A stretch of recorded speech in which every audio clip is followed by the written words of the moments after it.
Big boss ഹൗസിനുള്ളിൽ ഇനി വരുന്ന ആഴ്ച തീർച്ചയായിട്ടും അവിടുത്തെ കണ്ടസ്റ്റൻസിന് ഏറെ പ്രധാനപ്പെട്ട ആഴ്ചയായിരിക്കും എന്ന കാര്യത്തിൽ സംശയമില്ല. അതായത് ഫാമിലി വീക്ക് വരുന്ന ഒരാഴ്ചയായിട്ട് ഇനി വരുന്ന ആഴ്ച മാറുകയാണ് എന്നാണ് അറിയാൻ സാധിച്ചിട്ടുള്ള ഒരു കാര്യമെന്ന് പറയുന്നത്. ഓരോരുത്തരുടെയും കുടുംബത്തിലെ അംഗങ്ങൾ ഓരോരുത്തരായിട്ട് അതിനുള്ളിലേക്ക് കയറുന്ന ഒരു വീക്കായിട്ട് എന്തായാലും നെക്സ്റ്റ് വീക്ക് മാറുന്നു എന്നാണ് അറിയാൻ സാധിച്ചിട്ടുള്ളത്.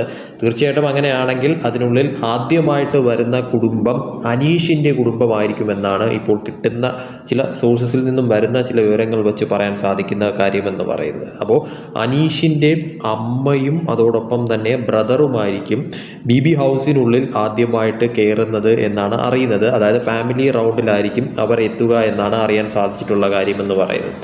അനീഷ് തന്നെ ഇതിനു മുന്നേ പറഞ്ഞിട്ടുള്ള ഒരു കാര്യമാണ്, ഫാമിലി റൗണ്ട് വന്നു കഴിഞ്ഞാൽ അച്ഛനും അമ്മയും വരാനായിട്ടുള്ള സാധ്യത കുറവാണ്, പക്ഷേ ബ്രദർ വരുമെന്ന് ഇതിനു മുന്നേ തന്നെ ഷാനവാസിനോട് അനീഷ് പറഞ്ഞിട്ടുണ്ടായിരുന്നു. എന്തായാലും അമ്മയും സഹോദരനുമാണ് അതിനുള്ളിൽ അനീഷിനെ കാണാനായിട്ട് എത്തുന്നത് എന്നാണ് അറിയാൻ സാധിച്ചിട്ടുള്ള ഒരു കാര്യമെന്ന് പറയുന്നത്. അതും ആദ്യം അനീഷിൻ്റെ കുടുംബം കയറുന്ന തരത്തിലോട്ടാണ് കാര്യങ്ങൾ മാറുന്നതെന്നാണ് അറിയുന്നത്. എന്തായാലും എപ്പിസോഡ് കണ്ട് ലൈവ് കണ്ട് തന്നെ മനസ്സിലാക്കേണ്ട ഒരു കാര്യം തന്നെയാണ്. എന്തായാലും ഇനി വരുന്ന ആഴ്ച ഒരു ഫാമിലി വീക്കായിട്ട് ബി ഹൗസ് മാറുന്നു. അതും വളരെ നേരത്തെ തന്നെയാണെന്നാണ് തോന്നുന്നത്. കാരണം ഇപ്പോൾ 60 ദിവസത്തോട് അടുക്കുന്നതേ ഉള്ളൂ. അതുകൊണ്ട് തന്നെ വളരെ നേരത്തെയാണ് ഇപ്പോൾ ഫാമിലി റൗണ്ട് ബി പ്ലാൻ ചെയ്തിരിക്കുന്നത്. സോ നമുക്കെന്തായാലും കാത്തിരുന്ന് കാണേണ്ട കാര്യം തന്നെയാണ് എന്തൊക്കെയായിരിക്കും ഫാമിലി വീക്കിൽ നടക്കുന്നത്. അതോടൊപ്പം തന്നെ അവിടെ നിലവിലുള്ള കണ്ടസ്റ്റൻസിൽ അവരുടെ കുടുംബത്തിൽ നിന്നും ആരൊക്കെയാണ് വരുന്നതെന്ന് കണ്ട് തന്നെ അറിയണം. അതോടൊപ്പം തന്നെ അനീഷിൻ്റെ സഹോദരനും അതോടൊപ്പം തന്നെ അമ്മയുമാണ് എത്തുന്നത് എന്നാണ് അറിയുന്നത്. പക്ഷെ നമുക്ക് വെയിറ്റ് ചെയ്യാം, എന്താണ് നടക്കാൻ പോകുന്നത്, ലൈവിൽ എന്താണ് നടക്കാൻ പോകുന്നത്, എപ്പിസോഡിൽ എന്താണ് നടക്കാൻ പോകുന്നത് എന്നൊക്കെ